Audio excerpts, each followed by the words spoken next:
திமுக காங்கிரஸ் கூட்டணி எப்போது உறுதியாகும் அப்படின்ற கேள்வி இருக்கிறது. கூட்டணியில் தான் இருக்கிறோம், திமுகவோடு தான் பேசுகிறோம் அப்படின்னு காங்கிரஸ் சொன்னாலும் கூட, ஆனால் இன்னும் இந்த நம்பர்ஸை உறுதி பண்ணுவதில் தொடர்ந்து இழுபறி குழப்பம் நீடிப்பதாக தகவல்கள் வருகிறது.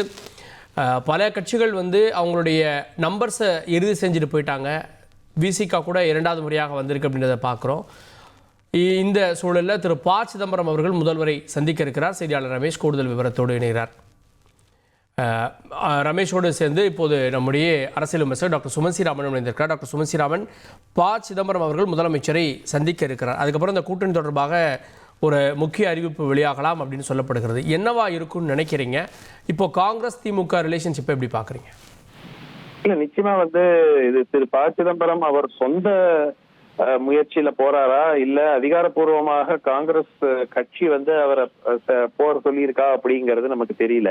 ஏன்னா யூஸ்வலா ஏதாவது பேச்சுவார்த்தை அப்படின்னா ஒரு குழுவாதானே போவாங்க.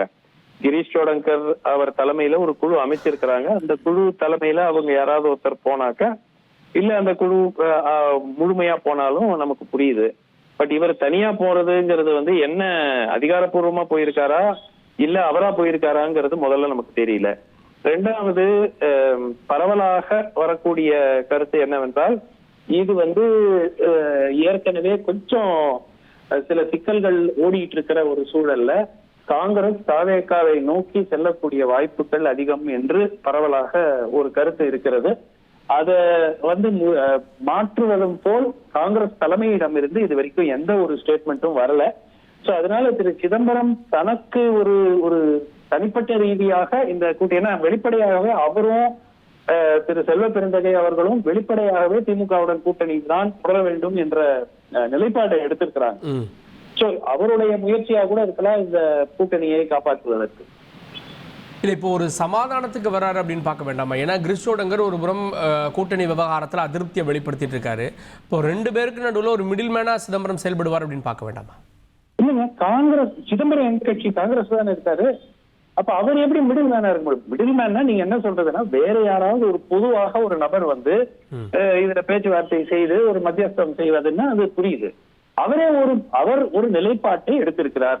அந்த நிலைப்பாட்டுக்கு வெளிப்படையாகவும் கூறியிருக்கிறார். அவர் எப்படி போய் மத்தியஸ்தம் பண்ண முடியும்?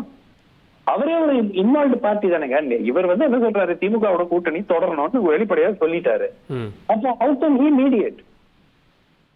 இப்போ ஒருவேளை தாவேக்கா கூட காங்கிரஸ் போறதா ஒரு முடிவாச்சு அப்படின்னா, இப்போ நீங்க சொன்ன மாதிரி செல்வ பெருந்தகையோ ப. சிதம்பரமோ அவங்க திமுகவோடு நெருக்கமா இருக்காங்க, இல்ல ஆதரவு நிலைப்பாட்டில் இருக்காங்க அப்படின்னா இவங்களுடைய முடிவெல்லாம் என்னவா இருக்கும்? இல்ல, சிலர் காங்கிரஸை விட்டுட்டு திமுக போய் சேர்ந்தாலும் ஒன்னும் ஆச்சரியப்படுவதற்கு ஒன்றும் இல்லை. ஆனால் அது மிகப்பெரிய ஒரு பாதிப்பை ஏற்படுத்தும் திமுக கூட்டணிக்கு. இந்த கூட்டணி புரிந்து விட்டால் பர்செப்ஷன் தாங்க எல்லாமே.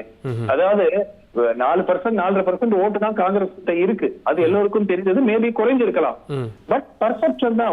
ஒரு கோட்டை போல் இருக்கக்கூடிய ஒரு கூட்டணி உடைந்தது அப்படிங்கிற பர்செப்ஷன் நிச்சயமா அது திமுக கூட்டணிக்கு ஒரு மிகப்பெரிய பாதிப்பை ஏற்படுத்தும். 1,26,00,000 மனங்களை வென்ற தந்தி டிவி யூடியூப் சேனல். தவிர்க்க முடியாத தம்ப்நெயில்ஸ், கலக்கலான கான்டென்ட்ஸ். நீங்களும் இந்த குடும்பத்தில் இணைய இப்பவே சப்ஸ்கிரைப் பண்ணுங்க. அசுரபலம் கொண்ட எங்கள் டிஜிட்டல் கரங்களில் உங்கள் விளம்பரங்களை சேர்க்க வாட்ஸ்அப் பண்ணுங்க. 8939888378. Email advtthanditv@dttv.in.